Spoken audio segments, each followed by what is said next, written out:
My name is Jean Lestingi.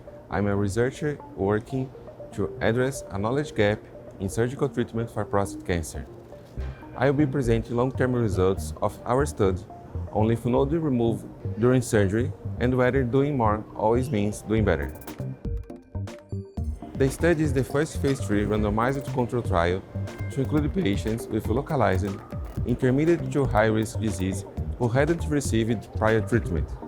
They were randomized split into two groups. One underwent an extended pelvic lymph node dissection, while the other hand had a more limited procedure. After 10 years of following up with 200 patients, we found no overall difference in survival or cancer control between a more aggressive lymph node removal strategy versus a more conservative one. However, those patients with highest risk benefited from that extended approach.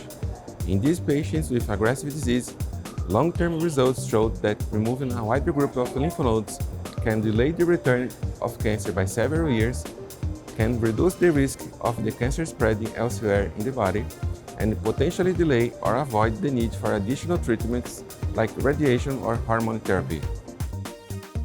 I'm excited to share my research here at AUA because it shows that treatment is not one size fits all, helping guide a more selective approach in which less can be more for some patients, and more extensive surgery may still matter for those with high-risk disease.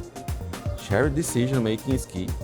Patients and doctors should weigh the potential long-term cancer benefits against slightly longer surgery and a higher risk of minor and temporary side effects.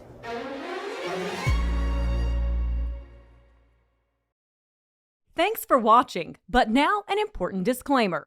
The content of this video is not intended to be a substitute for professional medical advice, diagnosis, or treatment. Viewers should not disregard or delay in obtaining medical advice for any medical condition they may have and should seek the assistance of their healthcare professionals for any such conditions.